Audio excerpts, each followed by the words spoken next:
ಕೇವಲ 3 ಅಡಿಗಳ ಅಂತರದಲ್ಲಿ ಒಂದು ದೊಡ್ಡ ಚಿನ್ನದ ಗಣಿಯನ್ನು ಆ, ಅಂದ್ರೆ ಲಕ್ಷಾಂತರ ರೂಪಾಯಿಗಳ ಸಂಪತ್ತನ್ನು ಕೈಬಿಟ್ಟು ಬಂದ್ರೆ ಹೇಗಿರುತ್ತೆ ಅಂತ ಯೋಚಿಸಿ.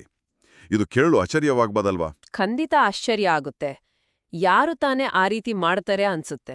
ಹೌದು. ಆದ್ರೆ ಇದು ಕೇವಲ ಒಂದು ಕಥೆಯಲ್ಲ, ಇತಿಹಾಸದಲ್ಲಿ ನಡೆದ ಒಂದು ನೈಜ ಘಟನೆ. ಮತ್ತು ಇದೇ ವೈಫಲ್ಯದ ಕತೆ ಜಗತ್ತಿನ ಅತ್ಯಂತ ಶ್ರೇಷ್ಠ ಯಶಸ್ಸಿನ ಸೂತ್ರಗಳಿಗೆ ಹೇಗೆ ಅಡಿಪಾಯವಾಯಿತು ಅನ್ನೋದು ಇಂದಿನ ನಮ್ಮ ಚರ್ಚೆಯ ವಿಷಯ. ಇಂದಿನ ಈ ಆಳವಾದ ವಿಶ್ಲೇಷಣೆಗೆ ಅತ್ಯುತ್ತಮದ ಸ್ವಾಗತ. ಈ ವಿಶ್ಲೇಷಣೆಯಲ್ಲಿ ಭಾಗವಹಿಸುತ್ತಿರುವುದು ನನಗೂ ಬಹಳ ಸಂತೋಷದ ವಿಷಯ. ನಾವು ಇಂದು ಚರ್ಚಿಸುತ್ತಿರುವ ಮೂಲವಸ್ತು ನೆಪೋಲಿಯನ್ ಹಿಲ್ ಅವರು ಬರೆದಿರುವ ಥಿಂಕ್ ಆಂಡ್ ಗ್ರೋ ರಿಚ್. ಇದು ನಿಜಕ್ಕೂ ಕಾಲಾತೀತವಾದ ಪ್ರಭಾವ ಬೀರಿರುವ ಪುಸ್ತಕ. ನಿಜಕ್ಕೂ ಹೌದು. ನಮ್ಮ ಇಂದಿನ ಗುರಿ ಸ್ಪಷ್ಟವಾಗಿದೆ. ಐಶ್ವರ್ಯ ಮತ್ತು ಯಶಸ್ಸನ್ನು ಸಾಧಿಸಲು ಇರುವ ಆ 13 ಹಂತಗಳ ಪ್ರಯಾಣವನ್ನು ಕಲಿಯುವರಿಗೆ ಬಹಳ ಸರಳವಾಗಿ ವಿವರಿಸುವುದು. ಕೇವಲ ಭಯದಿಂದ ಸಾಧನೆಯೆಡೆಗಿನ ವೈಯಕ್ತಿಕ ವಿಕಾಸವನ್ನು ಇಲ್ಲಿ ಮಾರ್ಗದರ್ಶಕನ ರೂಪದಲ್ಲಿ ಒದಗಿಸುವುದು ನಮ್ಮ ಉದ್ದೇಶ. ಹೌದು. ಇಲ್ಲಿ ಆಂಡ್ರ್ಯೂ ಕಾರ್ನಿಗಿಯವರ ಒಂದು ರಹಸ್ಯ ಸೂತ್ರವನ್ನು ಉಲ್ಲೇಖಿಸಲಾಗಿದೆ. ಎಲ್ಲಾ ಸಾಧನೆಗಳು ಮತ್ತು ಸಂಪತ್ತು ಕೇವಲ ಒಂದು ಆಲೋಚನೆಯಿಂದ ಪ್ರಾರಂಭವಾಗ್ತವೆ ಅಂತ. ಆದ್ರೆ ಕೇವಲ ಆಲೋಚನೆ ಮಾಡಿದ್ರೆ ಮಾತ್ರ ಸಂಪತ್ತು ಬಂದು ಬಿಡುತ್ತದೆಯಾ? ಖಂಡಿತ ಇಲ್ಲ. ಇಲ್ವೇ ಇಲ್ಲ. ಅಲ್ಲಿಯೇ ನಮಗೆ ಆಂತರಿಕ ಆಲೋಚನೆಗಳನ್ನು ಬಾಹ್ಯ ಫಲಿತಾಂಶಗಳನ್ನಾಗಿ ಹೇಗೆ ಪರಿವರ್ತಿಸುವುದು ಎಂಬ ಪ್ರಾಯೋಗಿಕ ಜ್ಞಾನದ ಅವಶ್ಯಕತೆ ಇರೋದು. ಇಲ್ಲಿ ಅತ್ಯಂತ ಆಕರ್ಷಕವಾದ ವಿಷಯ ಏನಪ್ಪಾ ಅಂದ್ರೆ ನಮ್ಮ ಆಲೋಚನೆಗಳನ್ನು ಬದಲಾಯಿಸುವುದರಿಂದ ಬಾಹ್ಯ ಗುರಿಗಳನ್ನು ತಲುಪಬಹುದು ಅಂತ. ನಿಖರವಾಗಿ. ಈ ಸಂಕೀರ್ಣ ತತ್ವಗಳನ್ನು ದೈನಂದಿನ ಅಭ್ಯಾಸಗಳನ್ನಾಗಿ ಹೇಗೆ ಪರಿವರ್ತಿಸಬಹುದು ಎಂಬುದಕ್ಕೆ ಒಂದು ಸ್ಪಷ್ಟ ಮಾರ್ಗಸೂಚಿಯನ್ನು ಇದು ನೀಡುತ್ತದೆ. ನಾವು ಇಲ್ಲಿ ಕೇವಲ ತತ್ವಗಳನ್ನು ಪಟ್ಟಿ ಮಾಡುವುದಿಲ್ಲ, ಅವು ಹೇಗೆ ಕೆಲಸ ಮಾಡುತ್ತವೆ ಅಂತ ಬಿಡಿಸಿ ನೋಡಲಿದ್ದೇವೆ. ಸರಿ, ಇದನ್ನ ಸ್ವಲ್ಪ ಬಿಡಿಸಿ ನೋಡೋಣ. ಯಶಸ್ಸಿನ ಅಡಿಪಾಯವನ್ನು ನಿರ್ಮಿಸುವ ಮೊದಲ ಹಂತವೇ ತೀವ್ರವಾದ ಆಸೆ, ಅಂದ್ರೆ ಡಿಸೈರ್. ಇಲ್ಲಿ ಲೇಖಕರು ಎಡ್ವಿನ್ ಬಾರ್ನ್ಸ್ ಎಂಬ ವ್ಯಕ್ತಿಯ ಕಥೆಯನ್ನು ಹೇಳ್ತಾರೆ. ಆ ಕಥೆ ಅದ್ಭುತವಾಗಿದೆ. ಆತ ಮಹಾನ್ ವಿಜ್ಞಾನಿ ಥಾಮಸ್ ಎಡಿಸನ್ ಅವರ ಜೊತೆ ಕೆಲಸ ಮಾಡಬೇಕು ಅಂತ ಬಹಳ ಆಸೆಪಟ್ಟಿದ್ದ. ಹೌದು. ಆತನ ಬಳಿ ರೈಲು ಟಿಕೆಟ್ ಖರೀದಿಸಲು ಹಣವಿರಲಿಲ್ಲ. ಆದರೂ ಸರಕು ಸಾಗಿಸುವ ರೈಲಿನಲ್ಲಿ ಪ್ರಯಾಣಿಸಿ ಎಡಿಸನ್ ಅವರ ಮುಂದೆ ಬಂದು ನಿಂತಿದ್ದ. ಆತ ನೋಡಲು ಒಬ್ಬ ಭಿಕ್ಷುಕನಂತೆ ಕಾಣುತ್ತಿದ್ದರು. ಆತನ ಕಣ್ಣುಗಳಲ್ಲಿ ತಾನು ಪಾಲುದಾರನಾಗಬೇಕು ಎನ್ನುವ ತೀವ್ರ ಹಂಬಲವಿತ್ತು. ನಿಜ. ಆತ ಕೇವಲ ಕೆಲಸಗಾರನಾಗಲು ಬಯಸಿಲಿಲ್ಲ, ತಾನು ಪಾಲುದಾರನಾಗಲೇಬೇಕು ಅಂತ ಹಠ ಹಿಡಿದಿದ್ದ. ಆತ ತನ್ನ ಹಿಂದಿನ ಎಲ್ಲಾ ದಾರಿಗಳನ್ನು ಮುಚ್ಚಿದ್ದ. ಅಂದ್ರೆ ಯುದ್ಧಭೂಮಿಯಲ್ಲಿ ಸೈನಿಕರು ತಮ್ಮದೇ ಹಡಗುಗಳನ್ನು ಸುಟ್ಟುಹಾಕಿ ಗೆಲ್ಲಬೇಕು ಅಥವಾ ಸಾಯಬೇಕು ಎಂದು ನಿರ್ಧರಿಸ್ತಾರಲ್ಲ, ಆ ರೀತಿಯ ನಿರ್ಧಾರ. ಖಂಡಿತ. ಮತ್ತು ಆತ ಅದನ್ನು ಸಾಧಿಸಿದ. ಎಡಿಸನ್ ಅವರ ಯಂತ್ರವನ್ನು ಎಷ್ಟು ಯಶಸ್ವಿಯಾಗಿ ಮಾರಾಟ ಮಾಡಿದನೆಂದರೆ ಆ made by Edison and installed by borns ಎಂಬ ಘೋಷವಾಕ್ಯವೇ ಸೃಷ್ಟಿಯಾಯಿತು. ವಾವ್. ಆದ್ರೆ ಇಲ್ಲೊಂದು ಪ್ರಶ್ನೆ ಬರುತ್ತೆ. ಸಾಮಾನ್ಯವಾಗಿ ಎಲ್ಲರಿಗೂ ಒಂದಲ್ಲ ಒಂದು ಆಸೆ ಇದ್ದೇ ಇರುತ್ತೆ. ಹಣ ಮಾಡಬೇಕು, ಯಶಸ್ವಿಯಾಗಬೇಕು ಎನ್ನುವ ಸಾಮಾನ್ಯ ಬಯಕೆಗೂ ಮತ್ತು ಈ ಬಾರ್ನ್ಸ್ ಹೊಂದಿದ್ದ ತೀವ್ರವಾದ ಆಸೆಗೂ ಇರುವ ವ್ಯತ್ಯಾಸವನ್ನು ನಾವು ಹೇಗೆ ಗುರುತಿಸುವುದು? ಇದನ್ನ ನಾವು ಸ್ವಲ್ಪ ವಿಶಾಲ ದೃಷ್ಟಿಕೋನಕ್ಕೆ ಜೋಡಿಸಿ ನೋಡಿದ್ರೆ ಆರ್ಯು ಡಾರ್ಬಿಯವರ ಚಿಕ್ಕಪ್ಪನ ಕಥೆ ಇದಕ್ಕೆ ನಿಖರವಾದ ಉತ್ತರವನ್ನು ಕೊಡುತ್ತೆ. ಓ, ಕಾರ್ಯಕ್ರಮದ ಆರಂಭದಲ್ಲಿ ಹೇಳಿದ ಆ ಚಿನ್ನದ ಗಣಿಯ ಕಥೆ ಅಲ್ವಾ? ಹೌದು. ಡಾರ್ಬಿಯವರ ಚಿಕ್ಕಪ್ಪನಿಗೆ ಚಿನ್ನದ ಗಣಿಯ ಆಸೆ ಇತ್ತು. ಅವರು ಯಂತ್ರಗಳನ್ನು ತರಿಸಿ ಅಗೆಯಲು ಶುರು ಮಾಡಿದ್ರು. ಸ್ವಲ್ಪ ಚಿನ್ನ ಸಿಕ್ಕಿತು ಕೂಡ. ಆದರೆ ಇದ್ದಕ್ಕಿದ್ದಂತೆ ಚಿನ್ನದ ಅದಿರು ಸಿಗುವುದು ನಿಂತು ಹೋಯಿತು. ಆಮೇಲೆ ಅವರು ನಿರಾಸೆಯಿಂದ ಆ ಯಂತ್ರಗಳನ್ನು ಒಬ್ಬ ಗುಜರಿ ವ್ಯಾಪಾರಿಗೆ ಮಾರಿ ವಾಪಸ್ ಬಂದ್ರು. ನಿಖರವಾಗಿ. ಆದರೆ ಆ ಗುಜರಿ ವ್ಯಾಪಾರಿ ಜಾಣನಾಗಿದ್ದ. ಆತ ಒಬ್ಬ ಇಂಜಿನಿಯರ್ ಅನ್ನು ಕರೆಸಿ ಪರೀಕ್ಷಿಸಿದ. ಆ ಇಂಜಿನಿಯರ್ ಹೇಳಿದ ಪ್ರಕಾರ ಡಾರ್ಬಿ ಅವರು ಅಗೆಯುವುದನ್ನು ನಿಲ್ಲಿಸಿದ ಕೇವಲ 3 ಅಡಿಗಳ ಅಂತರದಲ್ಲಿಯೇ ಆ ಚಿನ್ನದ ಮೂಲವಿತ್ತು. ಕೇವಲ 3 ಅಡಿ. ಅಂದ್ರೆ ತೀವ್ರವಾದ ಆಸೆ ಇದ್ರೆ ತಾತ್ಕಾಲಿಕ ಸೋಲನ್ನು ಶಾಶ್ವತ ವೈಫಲ್ಯ ಅಂತ ಒಪ್ಕೊಳ್ಳೋದಿಲ್ಲ. ಡಾರ್ಬಿ ಅವರು ಅಲ್ಲಿಯೇ ಪ್ರಯತ್ನ ಕೈಬಿಟ್ರು. ಆದರೆ ಬಾರ್ನ್ಸ್ ತನ್ನ ದಾರಿಗಳೆಲ್ಲ ಮುಚ್ಚಿ ಪ್ರಯತ್ನ ಮುಂದುವರಿಸಿದ. ಮಾಡಲು ಇದೊಂದು ದೊಡ್ಡ ಪಾಠ. ಕೇವಲ ಆಸೆ ಸಾಲದು, ಅದು ತೀವ್ರವಾದ ಹಂಬಲವಾಗಿರಬೇಕು. ಖಂಡಿತ. ಹಾಗಾದ್ರೆ ಈ ಆಸೆಯನ್ನು ವಾಸ್ತವಕ್ಕೆ ತರಲು ಮುಂದಿನ ಹಂತವೇನು? ಆಸೆಗೆ ಒಂದು ಇಂಧನ ಬೇಕಲ್ಲವೇ? ಆ ಇಂಧನವೇ ಎರಡನೆಯ ಹಂತ. ಅದೇ ನಂಬಿಕೆ ಅಥವಾ ಫೇತ್. ನಂಬಿಕೆ ಎಂದ್ರೆ ಕೇವಲ ಕುರುಡು ಭಕ್ತಿಯಲ್ಲ, ನಮ್ಮ ಉಪಪ್ರಜ್ಞೆಗೆ ಅಂದ್ರೆ ಸಬ್ ಕಾನ್ಷಿಯಸ್ ಮೈಂಡ್ಗೆ ನಾವು ನೀಡುವ ಸಕಾರಾತ್ಮಕ ನಿರ್ದೇಶನ. ಇಲ್ಲಿ ಪುಸ್ತಕದಲ್ಲಿ ಬರುವ ಲೇಖಕರ ಮಗ ಬ್ಲೇರ್ ಕಥೆ ನೆನಪಾಗೋತ್ತೆ. ಆತ ಹುಟ್ಟಿನಿಂದಲೇ ಕಿವಿ ಕೇಳಿಸದ ನ್ಯೂನತೆ ಹೊಂದಿದ್ದ. ಹೌದು, ವೈದ್ಯರು ಆತ ಎಂದಿಗೂ ಮಾತನಾಡಲು ಮತ್ತು ಕೇಳಲು ಸಾಧ್ಯವಿಲ್ಲ ಎಂದಿದ್ದರು. ಆದರೆ ಲೇಖಕರು ಈ ವೈದ್ಯಕೀಯ ವರದಿಯನ್ನು ಒಪ್ಪಿಕೊಳ್ಳಲಿಲ್ಲ. ನಿಜ. ಅವರು ಪ್ರತಿದಿನ ಮಗನ ಮನಸ್ಸಿನಲ್ಲಿ ನಿನ್ನಲ್ಲಿ ಒಂದು ವಿಶೇಷ ಶಕ್ತಿ ಇದೆ, ನೀನು ಇದನ್ನೇ ನಿನ್ನ ಬಂಡವಾಳವನ್ನಾಗಿ ಮಾಡಿಕೊಳ್ಬೋದು ಎಂಬ ನಂಬಿಕೆಯನ್ನು ಬಿತ್ತುತ್ತಲೇ ಇದ್ರು. ಆದರೆ ಇದು ವಿಜ್ಞಾನಕ್ಕೆ ವಿರುದ್ಧವಾಗಿ ಕಾಣುತ್ತಿಲ್ಲವೇ ಅಂತ ಕೆಲವರು ಕೇಳಬಹುದು. ಕೇವಲ ಸಕಾರಾತ್ಮಕ ಆಲೋಚನೆಯಿಂದ ದೈಹಿಕವಾಗಿ ಕಿವಿ ಕೇಳಿಸದ ನ್ಯೂನತೆಯನ್ನು ಗುಣಪಡಿಸಲು ಸಾಧ್ಯವೇ ಅಂತ. ಹೌದು, ನನಗೂ ಅದೇ ಅನಿಸಿತ್ತು. ಇದು ಕೇವಲ ಒಂದು ರೂಪಕವೋ ಅಥವಾ ನೈಜ ಘಟನೆಯೋ? ಇದು ಬಹಳ ಸೂಕ್ಷ್ಮವಾದ ಪ್ರಶ್ನೆ. ಇಲ್ಲಿ ನಂಬಿಕೆ ಎಂದರೆ ಮುರಿದ ಮೂಳೆಯನ್ನು ಆಲೋಚನೆಯಿಂದ ಜೋಡಿಸುವುದು ಎಂದರ್ಥವಲ್ಲ. ಬದಲಾಗಿ ನಂಬಿಕೆ ಎನ್ನುವುದು ಆ ಮಗನ ಮನಸ್ಥಿತಿಯನ್ನು ಹೇಗೆ ಬದಲಾಯಿಸಿತು ಎಂಬುದನ್ನು ಗಮನಿಸಬೇಕು. ಓ, ಅಂದ್ರೆ ಆತ ತನ್ನ ನ್ಯೂನತೆಯ ಬಗ್ಗೆ ಕೀಳರಿಮೆ ಬೆಳೆಸಿಕೊಳ್ಳಲಿಲ್ಲ. ಖಂಡಿತ. ಮುಂದೆ ಆತ ಪತ್ರಿಕೆ ಮಾರುವಾಗ ಜನರು ಆತನ ನ್ಯೂನತೆ ನೋಡಿ ಅನುಕಂಪನೆಯಿಂದ ಹೆಚ್ಚು ಪತ್ರಿಕೆ ಖರೀದಿಸುತ್ತಿದ್ದರು.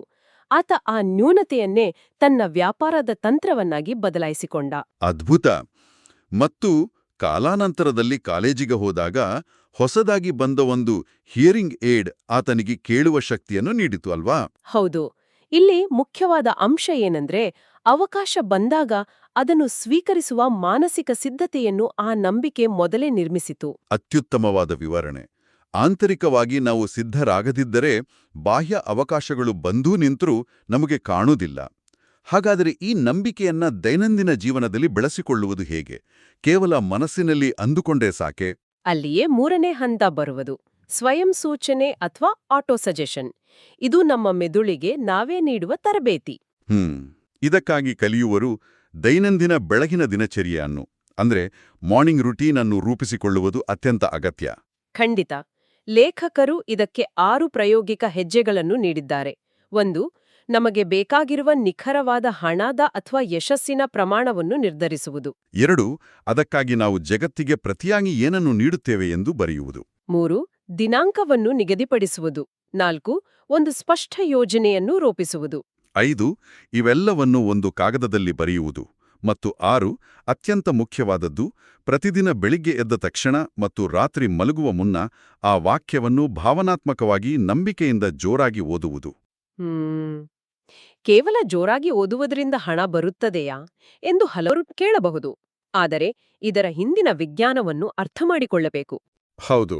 ನಾವು ನಮ್ಮ ಗುರಿಯನ್ನು ಭಾವನಾತ್ಮಕವಾಗಿ ಓದಿದಾಗ ನಮ್ಮ ಮೆದುಳಿನ ರೆಟಿಕ್ಯುಲರ್ ಆಕ್ಟಿವೇಟಿಂಗ್ ಸಿಸ್ಟಮ್ ಅಂದ್ರೆ RAS ಜಾಗೃತವಾಗುತ್ತದೆ. ಅದು ನಮ್ಮ ದೀರ್ಘಕಾಲೀನ ಆರ್ಥಿಕ ಗುರಿಗಳಿಗೆ ಪೂರಕವಾದ ಅವಕಾಶಗಳನ್ನು ಮಾತ್ರ ಹುಡುಕಲು ಶುರು ಮಾಡುತ್ತದೆ. ನಿಖರವಾಗಿ. ಸರಿ, ಈಗ ನಮ್ಮಲ್ಲಿ ಆಸೆ ಇದೆ, ನಂಬಿಕೆ ಇದೆ, ಮೆದುಳಿಗೆ ಸೂಚನೆಯನ್ನು ನೀಡುತ್ತಿದ್ದೇವೆ. ಆದರೆ ಕೇವಲ ಕುಳಿತು ಆಲೋಚಿಸಿದರೆ ಕೆಲಸವಾಗೋದಿಲ್ಲ.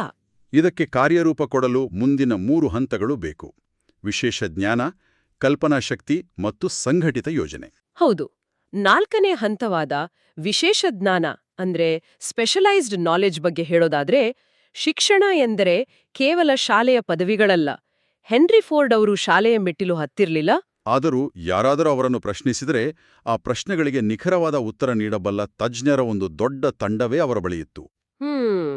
ತಮಗೆ ಬೇಕಾದ ಜ್ಞಾನ ಎಲ್ಲಿದೆ ಮತ್ತು ಅದನ್ನು ಹೇಗೆ ಪಡೆಯಬೇಕು ಎಂದು ತಿಳಿದಿರುವುದೇ ನಿಜವಾದ ಜ್ಞಾನ. ಇಲ್ಲಿಯೇ ಇದು ನಿಜಕ್ಕೂ ಕುತೂಹಲಕಾರಿಯಾಗುವುದು. ಕೇವಲ ಜ್ಞಾನವಿದ್ರ ಸಾಲದು, ಅದಕ್ಕೊಂದು ರೂಪ ಕೊಡಲು ಕಲ್ಪನಾಶಕ್ತಿ ಅಥವಾ ಇಮ್ಯಾಜಿನೇಷನ್ ಬೇಕು. ಖಂಡಿತ. ಕೋಕಾ-ಕೋಲಾ ಕಂಪನಿಯ ಕಥೆಯನ್ನು ನೋಡಿದರೆ ಇದು ಸ್ಪಷ್ಟವಾಗುತ್ತದೆ.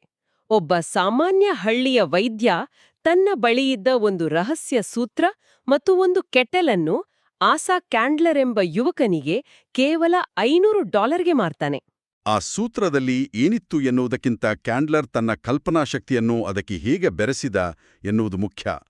ಕೇವಲ ಒಂದು ಐಡಿಯಾ ಜಾಗತಿಕ ಬ್ರ್ಯಾಂಡ್ ಆಗಿ ಬದಲಾಯಿತು. ಹೌದು. ಆತ ಆ ಪಾನೀಯವನ್ನು ಜನಪ್ರಿಯಗೊಳಿಸಲು ಕಲ್ಪನಾಶಕ್ತಿಯನ್ನು ಬಳಸಿದ.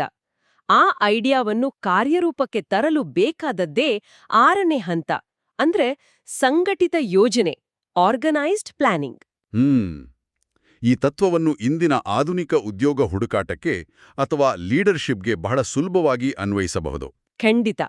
ಪುಸ್ತಕದಲ್ಲಿ ಉಲ್ಲೇಖಿಸಿರುವ ಒಂದು ಕಥೆಯಲ್ಲಿ ಮಹಿಳೆಯೊಬ್ಬಳು ತನ್ನ ಮಗನಿಗಾಗಿ ಕೇವಲ ಒಂದು ಸಾಮಾನ್ಯ ರೆಸ್ಯೂಮೆ ಕಳುಹಿಸುವ ಬದಲು ವೈಯಕ್ತಿಕ ಸೇವಾ ಮಾರಾಟ ಯೋಜನೆ ಸಿದ್ಧಪಡಿಸುತ್ತಾಳೆ. ಓ, ಅಂದ್ರೆ ಪರ್ಸನಲ್ ಸರ್ವಿಸ್ ಸೇಲ್ಸ್ ಪ್ಲಾನ್. ಹೌದು, ತನ್ನ ಮಗ ಆ ಕಂಪನಿಗೆ ಹೇಗೆ ಲಾಭ ತಂದುಕೊಡಬಲ್ಲ ಎಂಬುದನ್ನು ಸ್ಪಷ್ಟವಾಗಿ ನಮೂದಿಸುತ್ತಾಳೆ. ಇದರಿಂದ ಆತನಿಗೆ ಬೇಕಾದ ಸಂಬಳದಲ್ಲಿ ಕೆಲಸ ಸಿಗುತ್ತದೆ. ಇದನ್ನ ಇಂದಿನ ಕಾಲಕ್ಕೆ ಹೋಲಿಸಿದರೆ ನಾವು ಸಂದರ್ಶನದಲ್ಲಿ ನಮ್ಮನ್ನು ನಾವು ಹೇಗೆ ಪ್ರಸ್ತುತಪಡಿಸಿಕೊಳ್ಳುತ್ತೇವೆ ಎನ್ನುವುದಕ್ಕೆ ಸಮ. ನಿಜ, ಕೇವಲ ನನಗೆ ಕೆಲಸ ಬೇಕು ಎನ್ನುವುದಕ್ಕಿಂತ ನನ್ನಿಂದ ನಿಮಗೆ ಈ ಲಾಭ ಇದೆ ಎಂದು ತೋರಿಸಿಕೊಡುವುದು ಮುಖ್ಯ. ಇಲ್ಲಿ QQS ಸೂತ್ರದ ಬಗ್ಗೆಯೂ ಉಲ್ಲೇಖವಿದೆ. ಹೌದು, QQS ಅಂದ್ರೆ ಕ್ವಾಲಿಟಿ ಅಂದ್ರೆ ಗುಣಮಟ್ಟ, ಕ್ವಾಂಟಿಟಿ ಅಂದ್ರೆ ಪ್ರಮಾಣ ಮತ್ತು ಸ್ಪಿರಿಟ್ ಅಂದ್ರೆ ಸಹಕಾರದ ಮನೋಭಾವ. ನಾವು ನೀಡುವ ಸೇವೆಯ ಗುಣಮಟ್ಟ ಹೇಗಿದೆ, ಎಷ್ಟು ಪ್ರಮಾಣದಲ್ಲಿ ಕೆಲಸ ಮಾಡುತ್ತೇವೆ ಮತ್ತು ಅತ್ಯಂತ ಮುಖ್ಯವಾಗಿ ಯಾವ ಮನೋಭಾವದಿಂದ ಕೆಲಸ ಮಾಡುತ್ತೇವೆ ಅನ್ನೋದು ನಮ್ಮ ಮೌಲ್ಯವನ್ನು ನಿರ್ಧರಿಸುತ್ತದೆ. ಇದಕ್ಕಾಗಿ ಕಲಿಯುವವರು ಪ್ರತಿದಿನ ಒಂದು ಚೆಕ್ಲಿಸ್ಟ್ ರಚಿಸಿಕೊಳ್ಳುವುದು ಸೂಕ್ತ ಅಲ್ವಾ? ಖಂಡಿತ. ಪ್ರತಿದಿನ ರಾತ್ರಿ ಮಲಗುವ ಮುನ್ನ ಇಂದು ನಾನು ನನ್ನ ಯೋಜನೆಯನ್ನು ಉತ್ತಮಗೊಳಿಸಲು ಏನು ಮಾಡಿದೆ, ನನ್ನ QQS ರೇಟಿಂಗ್ ಹೇಗಿತ್ತು ಎಂದು ಪ್ರಶ್ನಿಸಿಕೊಳ್ಳಬೇಕು. ಇದೊಂದು ಉತ್ತಮ ದೈನಂದಿನ ಅಭ್ಯಾಸ. ಇದು ಬಹಳ ಪ್ರಾಯೋಗಿಕವಾದ ಹೆಜ್ಜೆ. ಆದರೆ ಎಷ್ಟೇ ಯೋಜನೆ ಮಾಡಿದರೂ ಬಹುತೇಕ ಜನರು ವಿಫಲರಾಗುವುದು ಮೊದಲ ಸೋಲಿನಲ್ಲಿಯೇ. ಯಾಕೆ ಜನರು ಅಷ್ಟು ಬೇಗ ಕುಸಿದು ಬೀಳ್ತಾರೆ? ಇಲ್ಲಿಯೇ 7ನೇ ಮತ್ತು 8ನೇ ಹಂತಗಳಾದ ನಿರ್ಧಾರ ಮತ್ತು ದೃಢತೆಯ ಪಾತ್ರ ಬರುವುದು.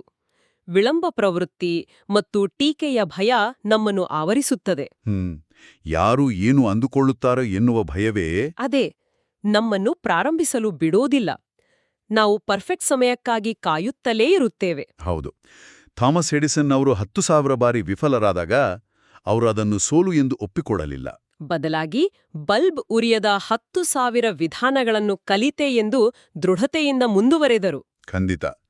ತಾತ್ಕಾಲಿಕ ಸೋಲು ಕೇವಲ ಯೋಜನೆಯಲ್ಲಿನ ದೋಷವನ್ನು ತೋರಿಸುತ್ತದೆ ಹೊರತು ಅದು ಶಾಶ್ವತ ವೈಫಲ್ಯವಲ್ಲ ಎನ್ನುವ ಸ್ಪಷ್ಟತೆ ನಮಗಿರಬೇಕು. ನಿಜ.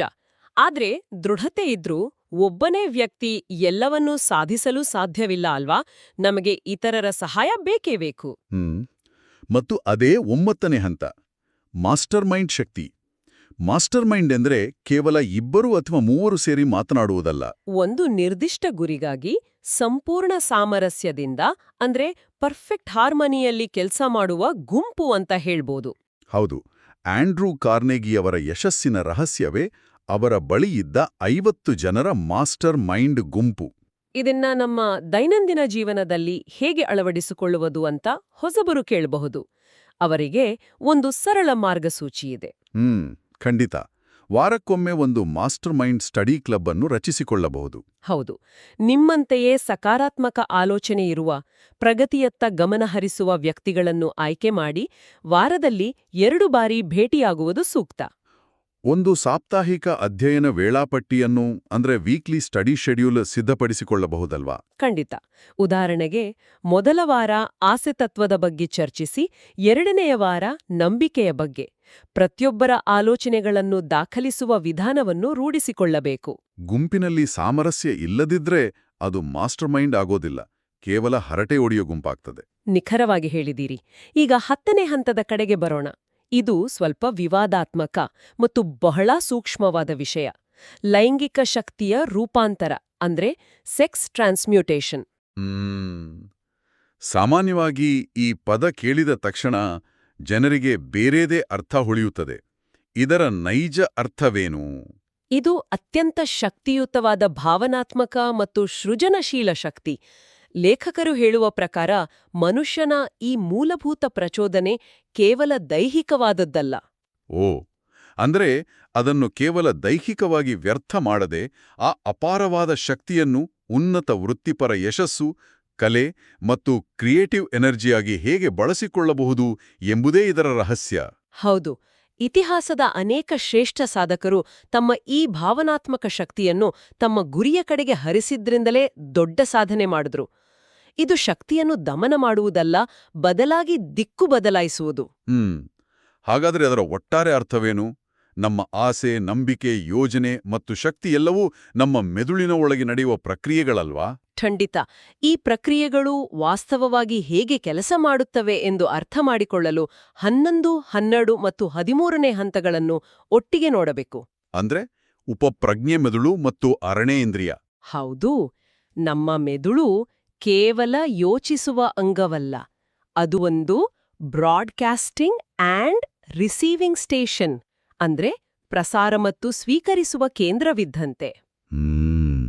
ನಾವು ಎಂತಹ ಆಲೋಚನೆಗಳನ್ನು ನಮ್ಮ ಉಪಪ್ರಜ್ಞೆಗೆ ಕಳುಹಿಸುತ್ತೇವೆಯೋ ಆ ಆಲೋಚನೆಗಳು ಬ್ರಹ್ಮಾಂಡದ ಶಕ್ತಿಯೊಂದಿಗೆ ಬೆರೆತು ನಮಗೆ 6ನೇ ಇಂದ್ರಿಯದ ಮೂಲಕ ಒಳನೋಟಗಳಾಗಿ ಅಂದ್ರೆ ಇನ್ಸ್ಪಿರೇಷನ್ ಆಗಿ ವಾಪಸ್ ಬರ್ತವೆ. ನಿಖರವಾಗಿ. ಆದರೆ ಇಲ್ಲೊಂದು ದೊಡ್ಡ ಸಮಸ್ಯೆ ಇದೆ. ಏನದು? ನಮ್ಮ ಮೆದುಳು ಪ್ರಸಾರ ಕೇಂದ್ರವೇನೋ ಹೌದು, ಆದರೆ ಬಹುತೇಕ ಬಾರಿ ನಾವು ಕಳುಹಿಸುವ ಸಂದೇಶಗಳು ಭಯದಿಂದ ಕೂಡಿರ್ತವೆ ಅಲ್ವಾ? ನನ್ನಿಂದ ಇದು ಸಾಧ್ಯವಿಲ್ಲ, ನಾನು ಸೋತ್ರೆ ಹೇಗೆ ಎಂಬ ಸಂದೇಶಗಳನ್ನೇ ನಾವು ಹೆಚ್ಚು ಕಳುಹಿಸ್ತೇವೆ. ಇದಕ್ಕಾಗಿಯೇ ಲೇಖಕರು 6 ಮೂಲಭೂತ ಭಯಗಳ ಬಗ್ಗೆ ಎಚ್ಚರಿಸುತ್ತಾರೆ. ಆ 6 ಘೋಸ್ಟ್ಗಳು ಅಂದ್ರೆ ಬಡತನ, ಟೀಕೆ, ಅನಾರೋಗ್ಯ, ಪ್ರೀತಿ ಕಳೆದುಕೊಳ್ಳುವಿಕೆ, ಮುಪ್ಪು ಮತ್ತು ಸಾವು. ಇವುಗಳು ನಮ್ಮ ಮೆದುಳಿನ ಪ್ರಸಾರ ಕೇಂದ್ರವನ್ನು ಹ್ಯಾಕ್ ಮಾಡುವ ವೈರಸ್ಗಳಿದ್ದಂತೆ. ಬಡತನದ ಭಯ ನಮ್ಮ ಕಲ್ಪನಾ ಶಕ್ತಿಯನ್ನು ಕೊಲ್ಲುತ್ತದೆ. ಟೀಕೆಯ ಭಯ ನಮ್ಮ ನಿರ್ಧಾರ ತೆಗೆದುಕೊಳ್ಳುವ ಶಕ್ತಿಯನ್ನು ನಾಶ ಮಾಡುತ್ತದೆ. ಉಲಿಸುವುದು ಹೇಗೆ? ಕೇವಲ ನಾನು ಭಯಪಡುವುದಿಲ್ಲ ಎಂದರೆ ಭಯ ಹೊರಟು ಹೋಗುತ್ತದೆಯಾ? ಖಂಡಿತ ಇಲ್ಲ. ಇದಕ್ಕೆ ಪ್ರಾಯೋಗಿಕ ತಂತ್ರಗಳು ಬೇಕು ಅಲ್ವಾ? ಹೌದು. ಪ್ರತಿಯೊಂದು ನಕಾರಾತ್ಮಕ ಭಯವನ್ನು ಸಕಾರಾತ್ಮಕ ಮಾನಸಿಕ ಪ್ರಚೋದಕಗಳಿಂದ ಅಂದ್ರೆ ಪಾಸಿಟಿವ್ ಮೆಂಟಲ್ ಟ್ರಿಗರ್ಸ್ ನಿಂದ ಬದಲಾಯಿಸುವ ಹಂತದ ವಿಧಾನ ನಮ್ಮ ಬಳಿ ಇರಬೇಕು. ಉದಾಹರಣೆಗೆ, ಬಡತನದ ಭಯ ಕಾಡಿದಾಗ ನಾನು ನನ್ನ ಕೌಶಲ್ಯದಿಂದ ಸಂಪತ್ತು ಸೃಷ್ಟಿಸಬಲ್ಲೆ ಎಂಬ ಸಕಾರಾತ್ಮಕ ವಾಕ್ಯವನ್ನು ನೆನಪಿಸಿಕೊಳ್ಳಬೇಕು. ಟೀಕೆಯ ಭಯ ಬಂದಾಗ ಇತರರ ಅಭಿಪ್ರಾಯಗಳು ನನ್ನ ಬ್ಯಾಂಕ್ ಅಕೌಂಟ್ ಅನ್ನು ತುಂಬುವುದಿಲ್ಲ ಎಂಬ ವಾಸ್ತವವನ್ನು ಅರಿತುಕೊಳ್ಳಬೇಕು. ಮತ್ತು ಸಾವಿನ ಭಯದಂತಹ ಅನಿವಾರ್ಯತೆಗಳನ್ನು ಪ್ರಕೃತಿಯ ನಿಯಮ ಎಂದು ಒಪ್ಪಿಕೊಳ್ಳುವ ಪ್ರಬುದ್ಧತೆ ಬೆಳೆಸ್ಕೊಳ್ಬೇಕು. ಖಂಡಿತ. ಮತ್ತು ಪುಸ್ತಕದಲ್ಲಿ 7ನೇ ಪಿಡುಗಿನ ಬಗ್ಗೆಯೂ ಹೇಳಿದ್ದಾರೆ. ಅದೇ ನಕಾರಾತ್ಮಕ ಪ್ರಭಾವಗಳಿಗೆ ಒಳಗಾಗುವಿಕೆ. ಅಂದ್ರೆ ನಮ್ಮ ಸುತ್ತಮುತ್ತಲಿನ ಜನರ ನಕಾರಾತ್ಮಕ ಮಾತುಗಳು ನಮ್ಮನ್ನು ಸುಲಭವಾಗಿ ಪ್ರಭಾವಿಸುತ್ತವೆ ಅಲ್ವಾ? ಇದರಿಂದ ರಕ್ಷಿಸಿಕೊಳ್ಳುವುದು ಹೇಗೆ? ಇದಕ್ಕಾಗಿ ಕಲಿಯುವವರು ದೈನಂದಿನ ಮೈಕ್ರೋ ಹ್ಯಾಬಿಟ್ಗಳನ್ನು ರೂಢಿಸಿಕೊಳ್ಳಬೇಕು. ಈ 13 ತತ್ವಗಳನ್ನು ತ್ವರಿತವಾಗಿ ಅಳವಡಿಸಿಕೊಳ್ಳಲು ದಿನಕ್ಕೊಂದು ಸಣ್ಣ ಅಭ್ಯಾಸವನ್ನು ಮಾಡಬೇಕು.